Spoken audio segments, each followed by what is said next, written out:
예, 오늘은 이제 가정의 달 5월이고 또 어린이 주일이고 또 부활절 6째 주일입니다. 우리가 이제 주 부활절 절기 이렇게 말씀을 하는데 뭐 주제는 다 사랑이죠. 예, 다 사랑이었어요. 그래서 오늘 주제도 딱 보니까 뭐 사랑이죠. 오늘 주제도 사랑이고. 그래서 오늘 설교 제목은 그 요한복음 15장 14절 나오는 대로 그 말씀을 따라서 그리스도인 예수님의 친구로 사는 사람 이렇게 한번 잡아봤습니다. 그러니까 이 사랑과 예수님의 친구로 사는 이 사람이 무슨 관계가 있는지 한번 오늘 말씀을 통해서 우리 한번 느껴보도록 하겠습니다. 자, 오늘 이제 요한복음 본문을 보면 여기서 예수님은 9절에 보면 특별히 우리를 이렇게 사랑의 빛 아래로 초청을 하고 있습니다. 우리 9절 말씀 같이 한번 읽어볼까요? 시작. 아버지께서 나를 사랑하신 것 같이 나도 너희를 사랑하였으니 나의 사랑 안에 거하라. 예, 아버지께서 나를 사랑하신 것 같이 나도 예수님도 너희를 사랑하였으니 하고 거기에서 너희도가 빠졌죠. 너희도를 집어넣으면 너희도 나의 사랑 안에 가라. 그래서 아버지 하나님, 아들 예수님, 그리고 오늘 우리 이렇게 이제 돼서 그래서 우리를 이제 사랑으로 초청하고 있습니다. 그러니까 여기서 이렇게 말하는 사랑은 하나님 아버지께서 예수님을 무척이나 사랑하셨죠. 그렇게 사랑을 하신 것처럼 예수님이 또 우리를 무척이나 사랑하셨다는 거죠. 바로 그 사랑을 지금 우리 보고 하라고 하는 거죠. 그러니까 하나님께서 하신 사랑, 당신 아들을 내놓는 거였고 예수님의 사랑은 당신의 목숨을 버리는 거였기 때문에 대단히 이타적인 사랑이죠. 그리고 자기생적인 사랑입니다. 그러니까 그 사랑 안에 거하라 하는 말씀입니다. 그러니까 그 구절이 정말 잘 보여주죠. 성부 하나님으로부터 성자 예수님을 거쳐서 오늘 우리에게까지 이렇게 이어져 온 이 사랑, 오늘 어린이날, 어린이 주일로 치면 이게 내리사랑이죠. 예, 할아버지가 우리 부모님을 사랑했고, 부모님이 이제 자녀를 사랑하고, 또 자녀는 다음에 누군가를 사랑하고, 이런 건데, 여기 보면 바로 이 내리사랑을 우리가 이제 볼 수가 있습니다. 뭐 성부 하나님이 성자 예수님을 사랑하시고, 또 그 사랑을 받은 성자 예수님은 아래로 우리를 이렇게 사랑해 주셨습니다. 그러면 이제 우리는 누구를 사랑해야 되느냐? 우리는 누구를 어떻게 사랑해야 되느냐 하는 것이 이제 우리에게 주어진 과제죠. 그러니까 우리가 잘 살아야 이 내리사랑을 완성할 수 있다는 거예요. 그럼 어떻게 살아야 내리사랑을 완성할 수 있느냐? 첫째는 예수님의 사랑 안에 거해야 됩니다. 우리 10절 다시 한번 읽어보겠습니다. 10절 시작. 내가 아버지의 계명을 지켜 그의 사랑 안에 거하는 것 같이 너희도 내 계명을 지키면 내 사랑 안에 거하리라 그랬습니다. 그러니까 예수님은 하나님 아버지의 계명을 지킴으로써 하나님 아버지 사랑 안에 거했습니다. 그것처럼 우리도 예수님의 계명을 지켜야만이 예수님의 사랑 안에 거할 수 있다는 거죠. 그러니까 여기서 중요한 것은 그 계명이 뭐냐? 아버지의 계명, 그리고 또 예수님 내 계명. 이건 뭐냐? 결국에는 이제 사랑이죠. 그러니까 우리가 이제 그 하나님을 사랑한다고 하면서 계명을 모른다. 그러니까 하나님은 사랑하는데 성경을 몰라요. 연애 편지 과거에 받아봤어요. 옛날 다 손편지니까. 요즘부터 더 감격스럽잖아요.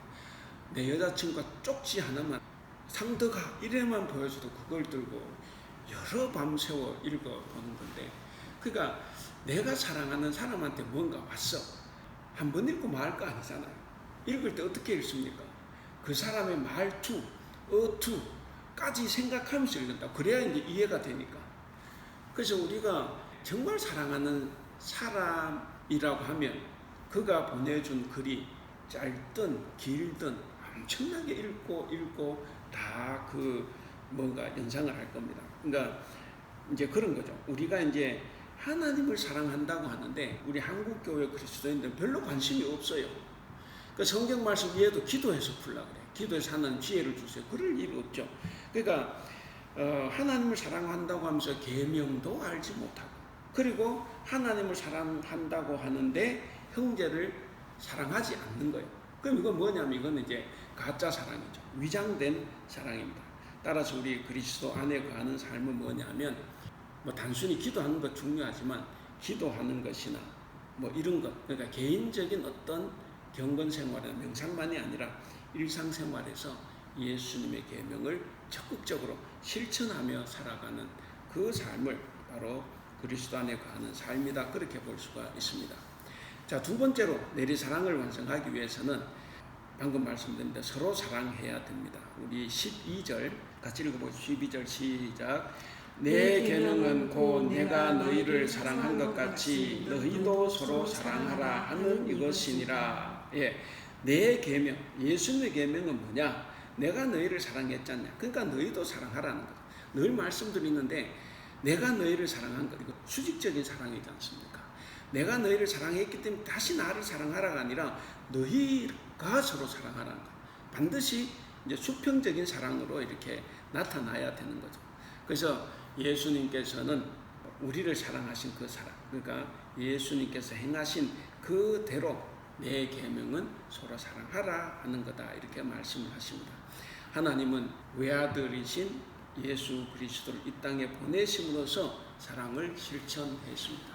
그리고 또 그 예수님은 십자가 위에 달려 돌아가심으로써 하나님이 사랑이다 하는 것을 증명해 보여주셨습니다. 그래서 하나님 아버지와 아들이신 예수 그리스도께서 행하신 그 사랑은 뭐냐? 우리에게 하나의 모범으로 제시된 사랑이에요. 우리도 그렇게 사랑하라는 거죠. 그러므로 우리 그리스도인들은 반드시 서로 사랑해야 합니다. 예수님께서는 사랑 중에서 가장 큰 사랑을 뭐라고 말씀하십니까? 우리 13절 같이 읽겠습니다. 시작. 사람이 친구를 위하여 자기 목숨을 버리면 이보다 더 큰 사랑이 없나니. 예, 그러니까 하나님께서 예수님 사랑하시고 예수님께서 하신 그 사랑, 이런 사랑을 우리가 함께 나누어야 되죠. 우리만 가지고 있어서 되는 게 아니라 함께 나누고, 또 특별한 경우는 뭐 우리가 뭐 늘 목숨 버릴 일은 없죠. 그러나 특별한 경우, 평생에 한두 번 올까 말까 하는 경우, 정말 자기 생명까지도 친구를 위해서 내어놓을 수 있어야 한다는 거죠. 이거는 제가 이렇게 말씀드리면서도 저도 이건 굉장히 부담스러운 말입니다. 정말 친구를 위해서 어떤 경우는 목숨을 내놓는 그런 사랑을 해야 된다는 것이, 이게 바로 예수님께서 제자들에게 하신 사랑입니다. 예수님의 제자들이라고 하면, 우리가 정말 그리스도인이라고 하면 남을 위해서 정말 아낌없이, 그리고 때로는 희생적인 사랑을 해야 된다 하는 겁니다. 이렇게 예수님의 명령대로 우리가 서로 사랑할 때 예수님은 우리를 친구다, 이렇게 이제 불러주신다는 거죠. 14절 같이 읽겠습니다. 시작. 너희는 내가 명하는 대로 행하면 곧 나의 친구라. 예, 우리가 그렇게 서로 사랑할 때, 그때 예수님은 우리를 친구다, 그렇게 불러주신다. 그리고 친구에 대한 설명은 또 이어서 해 주셨죠. 자, 그럼 이제 세 번째, 내리사랑을 완성하기 위해서 우리는 선한 열매를 많이 맺어야 합니다. 우리 16절 같이 한번 읽어볼까요? 16절 시작. 너희가 나를 택한 것이 아니요 내가 너희를 택하여 세웠나니 이는 너희로 가서 열매를 맺게 하고 또 너희 열매가 항상 있게 하여 내 이름으로 아버지께 무엇을 구하든지 다 받게 하려 함이라. 우리가 기도하면 뭘 다 받는다 할 때 열매가 있어야 되는 거죠. 그 마태복음에서도 예수님께서 중요한 말씀하셨죠. 너희가 구하는 건 다 받으리라 그럴 때 너희가 믿고 구하는 것은 다 받으리라. 아마 20몇 장에 나오는데, 그래서 사람들이 이제 기도의 조건, 결과 이렇게 나오죠. 조건, 믿고 구하면 결과 다 받는다. 그거 아니죠. 그 뭐냐면 열매 맺지 못하는 무화과 나무 저주 사건에서 나오는데, 그 뭐냐, 열매를 맺는 삶을 살 때 이게 조건이에요. 그럼 결과는 뭐냐, 너희가 구하는 대로 다 받는다는 거예요. 그럼 우리는 이제 그걸 다 제외하고 그냥 그 문장만 놔두고 CC 10단계 교재 보면 그렇게 나와요. 보면 기도의 조건 결과, 그래서 조건 믿고 구하면 결과 다 한다. 그래서 성경을 모르는 거예요. 그 성경을 자기 멋대로 해석한. 여기도 마찬가지입니다. 바로 열매를 맺을 때 너희가 믿고 구하는 다 받는다 그랬는데, 어쨌든 여기에 보면 그 선한 열매를 맺는데 거기 16절 띄엄띄엄 보면 이는 너희로 열매를 맺게 하고 또 항상 열매가 있게 한다 그랬지 않습니까? 그러니까 예수님께서 제자들을 혹은 우리를 친구로 삼아주신 목적이 뭡니까? 그 목적은 열매를 많이 맺게 하고 항상 열매가 있게 하겠다는 거.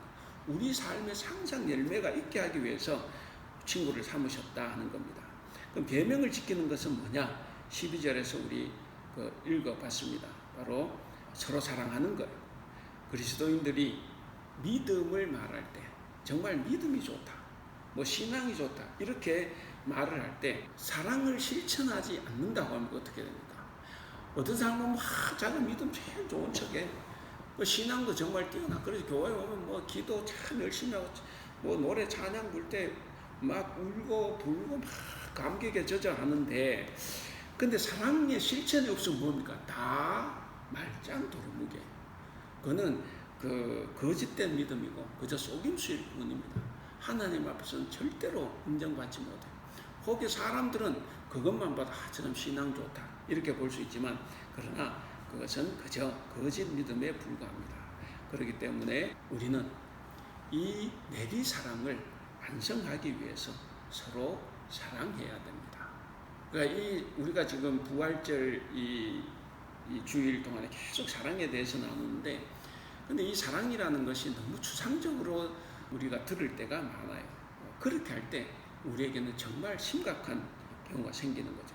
그래서 우리가 무엇보다도 살과 피를 나눈 혈육끼리, 가족끼리 사랑해야 됩니다. 그리고 교회 공동체를 이루고 있는 교인들끼리, 성도들끼리 서로 사랑을 해야 됩니다.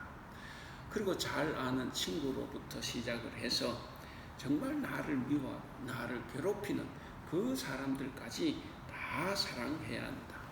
사실 이렇게 뭐 멀리 있는 사람, 모르는 사람을 사랑하는 건 너무 쉬워요. 사해동포주의. 어쨌든 멀리 있는 사람을 사랑하는 건 쉽지만, 그러나 내 옆에 있는데 사랑하지 못하는 사람을 사랑하는 것, 이게 사실 진짜 사랑인데, 결국은 뭐냐? 진짜 사랑을 우리가 하기가 힘들다는 거죠. 뭔가 이런 사람들을 우리가 지속적으로 사랑해야 돼. 한 번 사랑하고 말면 이게 안 되는 거죠. 그런 사람들마저도 지속적으로 사랑을 해야 되는데, 근데 그게 지속적이지를 못합니다. 그게 결코 쉬운 일이 아니에요. 그러나 우리가 꼭 기억을 해야 됩니다. 저 사람도 혹 지금도 내가 느끼지는 못할지라도 지금도 나에게 뭔가 고마운 존재일 수가 있지만, 어쨌든 저 사람은 언젠간 나에게 고마운 일을 할 수도 있는 사람입니다. 지금도 저 사람 때문에 내가 느끼는 게 많이 있을 수 있어요. 내가 미운데 저 사람을 통해서 내가 깨닫는 게 있어요. 그래서 하나님의 사랑을 내가 알고, 그래서 내가 좀 더 겸손하고 이렇게 살 수 있는 거예요. 그러니까 아무리 내가 미워하는 사람, 고마워할 수 없는 존재일지라도 정말 따져놓고 보면 나에게 고마운 존재다라는 것을 우리가 알고 꼭 서로 사랑할 수 있기를 바랍니다. 자, 이스라엘 백성들에게도 서로 사랑할 수 없는 사람이 있었고, 정말 사랑하면 안 되는 사람이 있었어요. 정말 같은 하늘 아래 살고 있지만 유대인들이 이방인을 만나는 것, 이거는 있을 수가 없는 겁니다. 뭐 그 사람 이방인을 만나고 대화하고 식사하는 것 안 돼요. 그래서 예수님께서 얼마나 많은 공격을 받았습니까? 그 이방인의 집에 들어갔다가. 그러니까 그런 삶이 초기 기독교에도 다 마찬가지였어요. 오늘 이제 사도행전 본문에도 보면 그 고넬료가 나오는데, 이 고넬료는 이방인이죠. 로마 사람이고, 그리고 로마 군대 백부장입니다. 오늘 우리말로 하면 중대장이니까 계급이 그렇게 높은 건 아니에요. 그러나 우리가 일제시대 때 일본 군인이다, 계급 낮고 그간에 굉장한 사람이죠. 그렇게 생각하면 이 사람은 유대 사회에서는 굉장히 힘있고 빽 있는 높은 사람이죠. 근데 이 사람이 이방인이었음에도 불구하고 경건한 사람이었어요. 늘 자선을 행했습니다. 자선을 행했고 하나님께 기도하는 사람이었습니다. 아무리 경건한 사람이고 유대교로 개종해서 하나님 믿고 있어도 유대인과 이방인은 절대로 하나 될 수 없어요. 그거는 서로 간에 건너지 못하는 장벽입니다. 그러니까 이방인과 유대인 사이에는 장벽이 많아요. 우리나라도 제가 준비하면서 이렇게 봤더니 작년에 외국인 노동자가 92만 3천 명으로 역대 최다를 기록했답니다. 92만 3천 명, 거의 뭐 100만 명에 가깝고, 그리고 농촌 가정의 상당수가 이제는 다문화 가정이지 않습니까? 직접 우리가 여기서도 이제 다문화 가정을 이제 보는데, 그 다문화 가정에서 태어난 이 세대, 그걸 무슨 코시안이라 이제 이렇게 이야기하는데, 이 코시안들은 뭐 언어의 장벽, 문화의 차이, 사회적 차별, 요즘 많이 줄어들었다고 해도 뭐 아마 심각할 거다, 그런 생각을 해봅니다. 그러면 고통을 많이 당하고 있죠. 고통을 많이 당하리라 생각을 합니다. 근데 우리 하나님께서는 이 베드로와 고넬료 사이에 있었던 이 장벽, 뭐 민족의 장벽, 종교적인 장벽, 뭐 인종의 장벽, 뭐 문화적인 장벽, 뭐 그 안에 장벽은 엄청나게 존재한데 그 장벽을 다 제거해 주셨습니다. 어느 날 이제 고넬료가 환상 중에 요바에 있는 베드로를 초청해라 하는 말을 들어요. 그래서 즉시 자기의 수하들을 요바로 보냅니다. 근데 그 시간에 또 베드로도 기도하다가 환상을 봅니다. 우리가 잘 아는 대로 하늘에서 짐승들의 고기, 새의 고기가 이제 담겨 내려오는데 다 부정한 거였어요. 그 내려오는 이제 먹으라고 하니까 베드로가 감히 말을 하죠. 이거는 부정한 겁니다. 나는 못 먹습니다. 거절을 해요. 그러니까 다시 음성이 들려죠. 야, 내가 먹으라고 하는데, 내가 부정하지 않다고 하는데 왜 네가 안 먹어? 이제 이렇게 되는 겁니다. 그러니까 내가 정하다고 하는 걸 왜 네가 부정하다고 하냐 하는 거예요.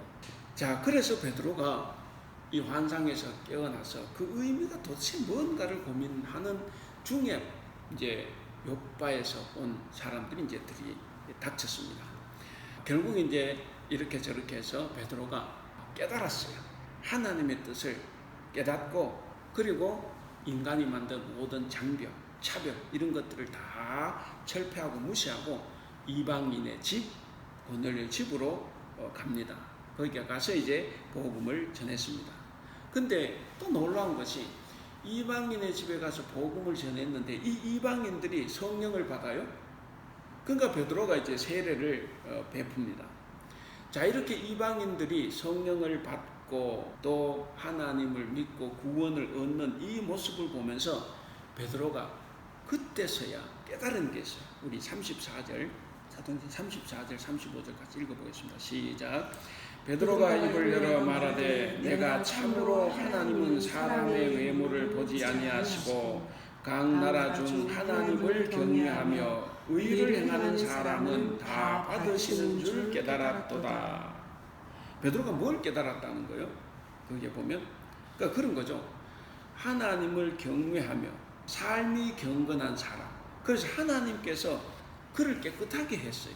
하나님께서 그를 깨끗하게 하신 사람을 네가 왜 단지 이방인이라는 이유 때문에 부정하게 여기냐는 거예요. 내가 깨끗하다고 했는데 그 환상에 본 거 똑같죠. 내가 깨끗하다고 한 걸 왜 네가 이제 이렇게 된 겁니다. 그래서 내가 깨끗하다고 한 사람을 부정하게 여기지 말라는 거죠. 자, 이렇게 베드로는 사람의 외모를 차별하지 않고 민족에 상관없이 어떤 사람, 하나님을 경외하며 의를 행하는 사람들을 다 받는다는 거죠. 바로 그런 하나님의 사랑을 본받았습니다. 베드로가. 그래서 이방인인 이 고넬료에게도 조건 없이 차별 없이 사랑을 베풀었어요. 그것을 깨닫고 난 다음에 베드로는 바로 세례를 베풉니다. 우리 47절, 48절 같이 읽어볼까요? 시작. 이에 베드로가 이르되 이 사람들이 우리와 같이 성령을 받았으니 누가 능히 물로 세례를 베풀물 그 말이요 하고 명하여 예수 그리스도의 이름으로 세례를 베풀라 하니라. 끝까지. 예, 그러니까 그렇게 해서 이제 세례를 베풀었습니다. 그 환상의 의미야. 그리고 와서 직접 경험하고 체험해 보면서 이 베드로는 이방인의 입장에 서본 거죠. 그리고 고넬료의 처지하면서 본 겁니다. 가만히 생각해 보세요. 베드로는 아마 생각을 했을 거예요. 나는 하나님께서 받으실 만한 깨끗한 사람인가? 아니죠. 예수님 저주하며 부인하고 도망친 놈 아니에요. 그런데도 예수님이 찾아오셔서 용서해 주신 거예요.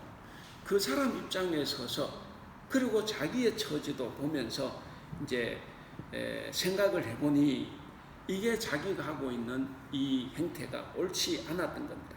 그래서 또 생각하고 또 생각해서 하나님의 차별 없는 사랑을 그가 실천한 거예요. 그래서 유대인과 이방인 사이의 모든 장벽을 다 허물었습니다. 베드로는 요한복음 15장 16절에 나온 것처럼 하나님이 택하여 세우신 사도답게 사랑의 열매를 많이 맺고 있는 거죠. 그 이제 역으로 생각해보면 이런 거예요. 만약에 장벽을 끝내 넘지 못하고 베드로와 고넬료가 만나지 않았다고 하면, 포기하고 돌아갔다고 하면, 만약에 이 베드로와 고넬료가 만난 것이 그렇게 성과 없이 끝났다고 하면 어떻게 되겠습니까? 그랬다고 하면 오늘 복음이 이방인에게 전해졌을까? 물론 누군가를 통해서는 전해졌겠지만 그러나 단순하게 생각해보면 아마 이 단계를 뛰어넘지 못했다고 하면 그만큼 더 힘들었을 겁니다. 그러면 많은 이방인들이 구원을 받는 것이 더 연기가 지체가 되겠죠. 그래서 우리가 가만히 생각해보면 이 두 사람의 만남이 성공을 한 거예요.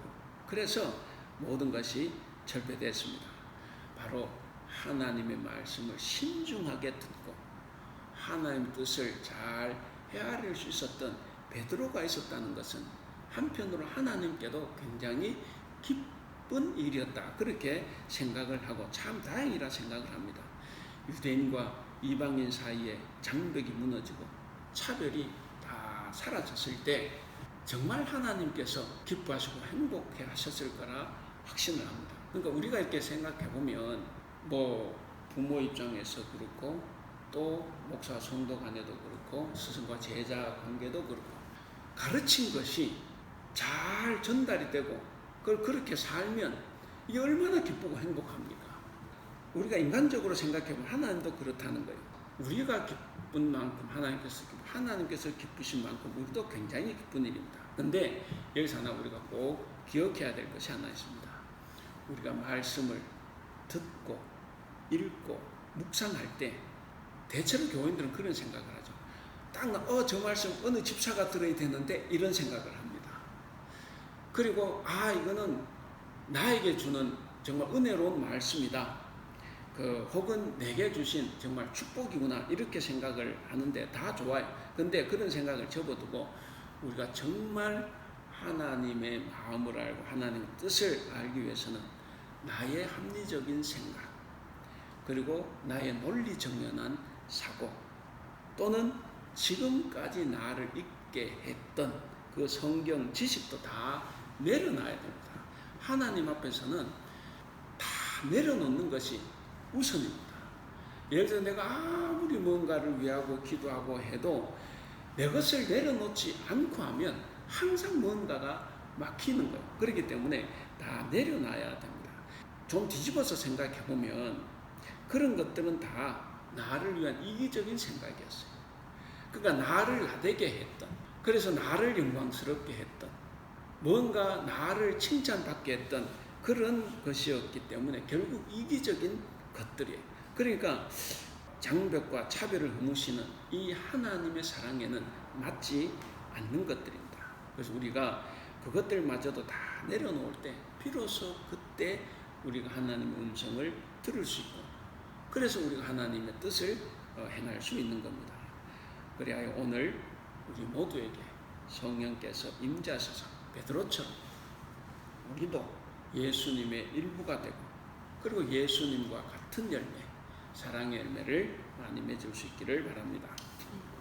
자, 서신서로 넘어가면 서신서에서 요한이 이런 말을 해요. 우리 1절, 요한 1서 5장 1절 같이 읽겠습니다. 시작.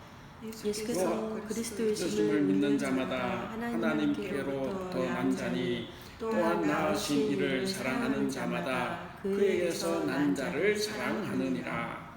이게 해석을 좀 해야 돼요. 예수님께서 그리스도이심을 믿는 자와 하나님께로부터 난 자가 같은 자입니까? 예, 같은 자예요. 예, 그리스도를 믿는 자. 이걸 성도라고 하면 하나님께서 난 자도 성도예요. 예수님이 아니고 난 자. 또한 낳으신 이는 누굽니까? 하나님이죠. 그러니까 낳으신 하나님을 사랑하는 자, 사랑하는 자 누구예요? 앞에 나온 믿는 자, 하나님께 난 자죠. 다 똑같은 사람이잖아요. 자, 낳으신 이를 사랑하는 자마다 그에게서 난 자, 그는 누구예요? 하나님. 그에게서 난 자는 누굽니까? 앞에 난 자와 다른 난 자예요. 그러니까 이 그에게서 난 자는 다른 그리스도인을 말하는 거예요. 다른 그리스도인. 그래서 우리는 다른 그리스도인들도 사랑해야 된다 하는 거죠. 우리가 잘못 해석은 그에게서 난 자를 예수님으로 보고 이게 예수님을 할 수 있는데 여기서는 예수님이 아니고 다른 그리스도인입니다. 말할 때 동료 그리스도인 이런 거죠. 자, 부모로부터 태어난 자들은 자기에게 생명을 부여해 주신 부모를 사랑해야 되는 거죠. 나를 있게 한 부모를 사랑해야 됩니다. 그뿐만 아니라 또 부모를 사랑하면 나의 친 형제를 사랑해야 된다는 거예요. 왜? 그에게서 났으니까. 똑같은 공장 제품 아니에요? 그러니까 사랑해야 된다는 거죠. 그걸 지금 이야기하는 거예요. 이 가정을 이야기하는 건데, 그래서 부모를 사랑하면 같은 부모에서 태어난 다른 형제들도 다 사랑해야 된다 하는 것을 여기서 이제 이야기를 합니다. 그러므로 우리가 하나님을 사랑한다는 것은 뭐냐면 막연한 어떤 감정적인 그런 상태가 아니라 하나님의 말씀을 듣고 그대로 행하는 겁니다. 거기 나오는 것처럼 그에게서 난 자들인 다른 형제 자매들도 우리가 다 사랑해야 되는데, 그러면 우리가 이제 교회에서 그런 거죠. 가정이지만 교회에서는 나 외에 다른 신도들 다 사랑해야 된다는 거예요. 그것이 바로 하나님을 사랑하는 거다 하는 거죠. 우리가 2절을 같이 한번 읽어볼까요? 2절 시작. 우리가 하나님을 사랑하고 그의 계명들을 지킬 때에 이로써 우리가 하나님의 자녀를 사랑하는 줄을 아느니라. 예, 우리가 하나님을 사랑하고 하나님 계명을 지킬 때에, 계명을 지킨다는 계명이 뭡니까? 그 계명은 서로 사랑하는 거예요. 서로 사랑하는 것. 그러니까 그 서로 사랑하라는 계명을 지킬 때 비로소 그때 우리가 하나님의 자녀임이 증명이 된다는 거예요. 하나님 자녀를 사랑하는 줄 알게 된다는 거죠. 그러니까 거기서 나오는 우리가 하나님의 자녀를 사랑하는 줄 안다. 바로 다른 그리스도인들을 사랑하는 줄 안다 하는 겁니다. 그러니까 결국에는 서로 사랑하라는 이야기죠. 그래서 우리 예수님께서도 아까 요한복음 15장 10절 말씀 읽었는데 거기도 똑같은 말씀이죠. 요한복음 15장 10절에도 내가 아버지의 계명을 지켜 그의 사랑 안에 거하는 것 같이 너희도 내 계명을 지키면 내 사랑 안에 거한다 라고 이렇게 말씀을 하셨던 겁니다. 그러니까 우리가 서로 사랑하기 위해서는, 혹은 하나님 사랑하기 위해서는 정말 땀과 수고가 있어야 된다는 거예요. 말로만 끝나는 게 아니라는 겁니다. 하나님을 사랑하는 것을 나타내기 위해서 끊임없이 나는 이웃을, 형제를, 동료 그리스도인을 사랑하는 그 수고가 있어야 된다는 겁니다. 이렇게 하나님을 사랑하는 땀과 수고가 있을 때 바로 하나님의 자녀들을 사랑하는 수고로 드러나야 된다는 거죠. 거기 보면 예수님의 계명을 지킨다는 이 말이 있는데 2절에 하나님의 계명, 그의 계명들을 지킬 때에 그랬지 않습니까? 그래서 이게 사실은 성경에 이제 많이 기록이 되죠. 우리가 이제 부활절 우리가 많이 읽고 있지만 마태복음 22장 37절에 40절에 보면 이제 사랑의 이중 계명이 나타나지 않습니까? 마음을 다하고 목숨을 다하고 뜻을 다하여 주 너의 하나님을 사랑하고 그리고 그것처럼 네 이웃을 네 자신과 같이 사랑해라 하는 거죠. 그러니까 이런 계명을 지켜야 된다는 거죠. 그러니까 여기서 말하는 것은 뭐냐면 하나님 사랑과 이웃 사랑 혹은 하나님 사랑과 형제 사랑은 결코 따로 떼어놓고 생각할 수 없다는 겁니다. 그러니까 하나님을 사랑하는 성도는 반드시 형제를 사랑하고 이웃을 사랑해야 된다는 겁니다. 아까도 말씀드렸지만 하나님을 사랑한다고 하는데 형제를 미워하는 사람들도 있습니다. 이건 뭐냐면 같은 나무인데 각기 다른 열매가 열리는 거예요.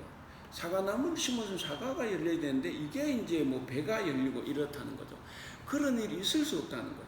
이건 무슨 이야기냐면 하나님을 사랑하는 하나님의 자녀라고 하면 반드시 같은 사랑 열매를 맺어야 된다는 것을 이야기를 합니다.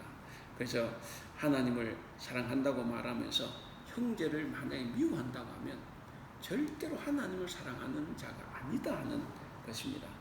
그러므로 우리 성도 개개인도 마찬가지지만 교회도 형제 사랑, 이웃 사랑을 반드시 가르치고 그 사랑을 실천해야 합니다. 오늘날 우리 사회가 대단히 이기적으로 변했어요. 자, 이런 변해버린 세상에서 내가 어떤 경건성을 유지하기 위해서 그 세상과 담을 높이 쌓고 그리고 가지도 않고 만나지도 않는다고 하면 그래서 거룩한 백성 혹은 거룩한 공동체가 된다면 거짓말이에요.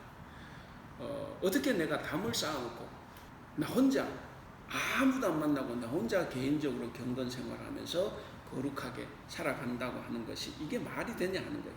우리가 이것을 꼭 깨달아야 합니다. 우리가 이걸 꼭 깨닫고 예수님처럼 우리가 먼저 다가가서 우리가 이웃 사랑을 함으로써 우리 하나님의 자녀라는 것을 스스로 드러낼 수 있기를 바랍니다. 이제 말씀을 맺겠습니다.